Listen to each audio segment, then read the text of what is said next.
Hello friends, 462 days over. A brief update from the war zone. In east on Avdiivka front, Ukrainian forces launched series of counter-offensive in bid to recapture lost positions, but so far no success were reported. In Kupiansk, positional battle continues. The Russian forces continuing holding bridgehead on western bank of Oskol River in Massiv Tovka region.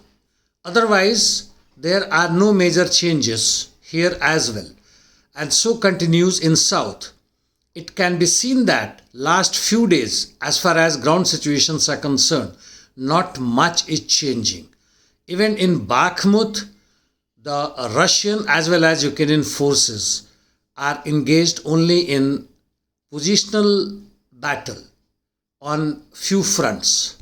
In the meantime, however, the interdiction missions are continuing, that is, hitting the target in close proximity of the battle zones as well as in deep enemy's territory, trying to destroy each other's military capabilities, their warehouses, arms and ammunition, and oil depot, and even now their decision-making centers in addition to infrastructure. Russian military conducted missile attacks on decision-making center in Ukraine, probably that belonging to intelligence, after Moscow was hit by Ukrainian drones which were more than 25 and up to 30 plus, though no major damages were reported. In addition, Russians used drones to carry out attacks on air defense system and infrastructure in Kiev.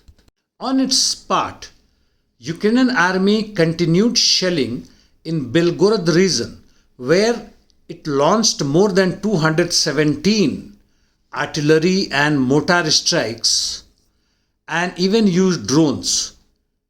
And heavy shelling continues in Donetsk region. A oil refinery in Krasnodar was hit with huge explosions. Putin has acknowledged the attack on Moscow and called it part of terrorist act, while Ukraine has again diplomatically denied its direct role in Moscow drone attack. Putin has further said that they will respond to terrorist attack accordingly. Chechen units are returning back to war zone, and as per Kadyrov, their units are being deployed in DPR. North Korean military satellite launch failed as its engine developed some snag. But Russian Federation has launched a radar satellite which will conduct reconnaissance and will pass over Ukraine twice a day with a very accurate up to 1 meter square accuracy. In the meantime, a powerful explosion took place near the so-called Three Sisters, which is a junction of Chernihiv in Ukraine, Gomel in Belarus, and Bryansk, of course, in Russian Federation. The reasons not known. Kosovo, which is facing massive disruption, cancelled its activities for NATO exercise codenamed Defender Europe 23. And also NATO is sending more troops to Kosovo to supplement NATO peacekeeping forces known as KFRO.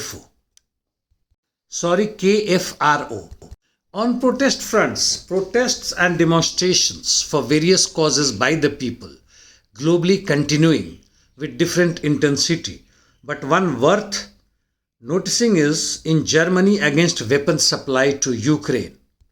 Africa seems to have become very important as Russian foreign minister is visiting to 3 countries, while China is also paying special attentions, and so are American and other European country leaders are rushing to it.